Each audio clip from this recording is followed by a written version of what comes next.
Alright folks, welcome to another unboxing video from the Devassia Mentality. Don't ask me why I'm putting on this voice, it just seems to be my flavor of the moment. It's been a while since we did one of these sort of videos, and I figured now is as good a time as any to actually unbox something. Being as this is the first time in a while that I've gotten anything I think that's worth unboxing. This is something that I had to pick up recently because, well, first of all, my brother sort of recommended this to me a while back. And I figured I'd pick it up now on account of it's going to end up replacing a unit that I ended up breaking recently. Because I'm an idiot who, despite looking at the instructions and the instructions saying, oh, hey, don't over-tighten this part, I tried to over-tighten it and, well, it broke. I'm going to open this up as only I can. We'll have a look at the contents. It isn't a figure, if that's what you're thinking, because that's what I usually open in these unboxing videos. This is a piece of equipment. At least hopefully it is. It's upside down. And completely illegible what it says on this black monolith of a container. It says YF UFA or Yofu, I'm not sure. Pretty sure there's a couple letters missing from the end of that. What this is supposed to be, little airbrushing kit. The cordless plus corded airbrush kit, YF Yofu TM80S. I'm trying to remember. Yeah, my brother recommended this to me because one of the things about doing airbrush work on my model kits is that, you know, when you're doing that sort of thing, and I have no one solid place to do it, it's probably best to have, you know, like something that I can take and do anywhere, like I'll take it outside so I don't have to lug a giant compressor all over the place. Which I wasn't averse to. It was mostly just a case of, oh, I don't really have a place to do this stuff in the first place. Contents, an airbrush pen, quick start guide, attach male to male. Oh my. Compressor, one hand, the 1/8 male, the used male is a attached braided air hose. Because the other thing is that the compressor in here is supposed to be, you know, it's a wireless unit that you can use all by yourself, and you're supposed to be able to charge it, but there doesn't seem to be any instructions on how to do that. Anyway, let's have a look at the airbrush first and foremost, since this is the part that I need replacing the most. Yeah, I broke the tip on my, I got an Iwata Neo, and I ended up breaking the tip on it. Yeah, at least this is a dual action. Oh, no, it has one of these things on the end of it. Okay, that actually makes it better than the airbrush that I was using. Comes with a cup. Goes in like that. Yeah, the one that I was using, it had this sort of action going on. This one doesn't seem to have a great deal of precision to it. The one that I had also didn't have this on the end of it. So there's that. Cap over the end. That looks nice. I can see the needle in there. But the real important part is whether or not this part works. Install airbrush on compressor as following. Press button. Oh! Something's happening. I wasn't meaning to actually turn it on right away. Inner motor pressure, 28 to 32 psi. Okay, that's kind of where things, as I understand, became a bit of a problem, okay? Because I saw the reviews for these on Amazon, and I was wondering, boy, that doesn't sound... That sounds like I'm being let down a little bit. But what it says is that it has two pressure parameters for the output pressure to 20 psi, even though on the website, you know, on the listing, it said it was like 32 psi, but it's just like the inner motor pressure is 28 to 32 psi. I don't know what that means exactly.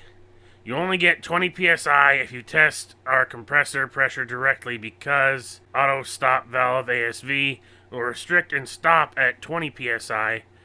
With this ASV, it can reach auto start stop function, and meanwhile 20 psi is the best protective pressure. If you want to test the direct pressure of the motor, you need to disassemble the compressor and test the motor directly. Normally, it is 28 to 32 psi, or contact us to get the directly test video. What? So, what is this thing saying? Is it supposed to say I'm supposed to take this thing apart in order to test whether or not it has in order to get the pressure I want out of it? Hold airbrush with right hand, don't rotate. Rotate connector on compressor counterclockwise with left hand. Press step, press white button to turn on compressor as following.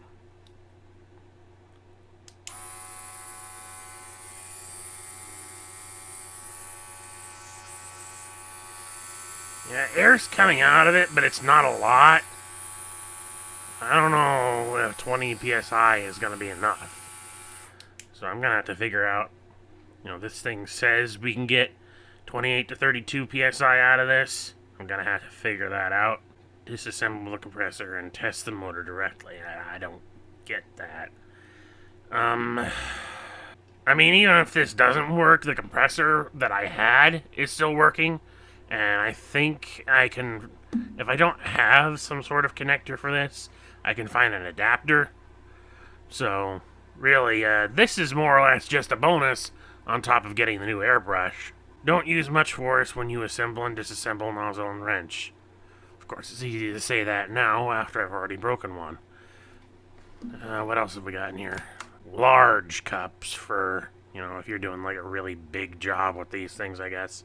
And a lid. Perfect. Is there anything else in here? Oh, another cap. That's good! Feels like there's more stuff in here. Yep. We got a braided hose, a dropper, some cleaning implements, and one of these tiny little wrenches. And a USB cable. Okay. So, where does this thing plug in?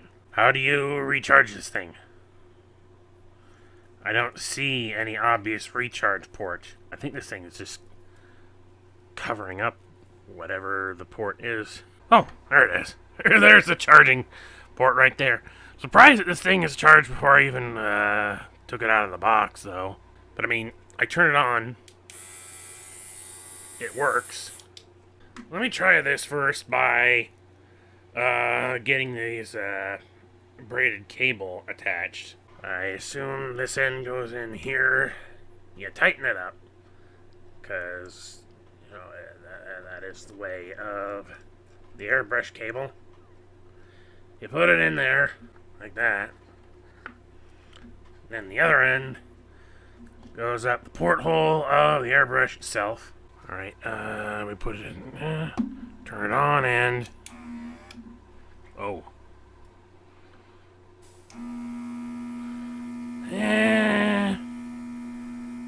Actually, 20 psi is decent pressure. Especially if you thin your paints well enough. It's not great. And it does stop. That's another thing. Yeah, that is something that's a little bit curious to me, because I don't know how much moisture this thing's going to generate if you use it for very long. But I think like having some sort of moisture catcher might be a thing to consider at some point, but I'm not going to worry about it right away. Let me first test. We put the braided cord on there, so we know that works with that. Let's see if we can actually get the thing directly onto the compressor.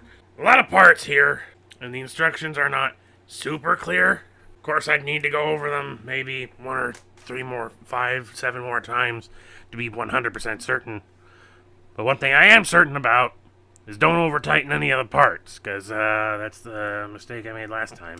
So let's start by attaching the compressor directly to the airbrush without the cable. Because this is the part that would make it very convenient. Is that you wouldn't have to have, this little... You wouldn't actually have to have the compressor to lug around separately from the rest of the airbrush. Well, it's kind of this big, awkward thing to even be holding. But you know what? Holding it like this, and then pressing... You know, you can hold it like this, and press the button on the top to get it to do the spraying thing. And like I say, at 20 PSI, it isn't great, but it's adequate, I think. I'll have to test it, which on a project that I'm actually working on right now. I have an entry-grade Strike Gundam that I bought a while back, and you probably saw it during the review for the Robot Damashi one. And I've decided I'm going to repaint that in the colors of the inactive mode, the phase shift down mode of the Strike Gundam. And I started this project before they announced the official one that was going to come through that weird promotion with the bath egg, whatever it's called. But, yeah. It would figure that I would start this project, and then they'd announce that, and it just makes me doing this seem all that more redundant. But, yeah, I've got most of the parts primed. I'm sanding back a couple of parts to make sure that they're perfectly smooth. But in general, I have most of the parts all prepped. Some of them still do need, well, like I said, I've sanded back some of the stuff, so it's going to need an extra layer of primer over top of it. But in general, this thing's just all ready to paint and ready to go and whatnot. I just need to start painting, and with this, I'll have an opportunity to do that and be able to test whether or not this thing has the PSI to actually work the way I need it to. And I'm also glad for the inclusion of cleaning tools. Not that I didn't have some already, but some of the cleaning tools that I had weren't as good for this sort of thing, so that's a plus. And the charging cable is questionable. I mean, it's a USB charger.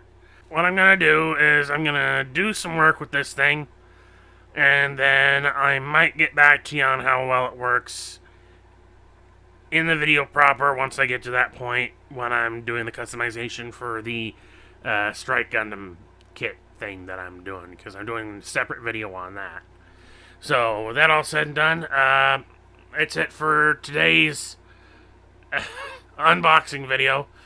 Thanks everyone for watching. As always, there will be links to my social media in the description, as well as my link to my coffee page if you want to support me through that. This is the Devasia Mentality, out.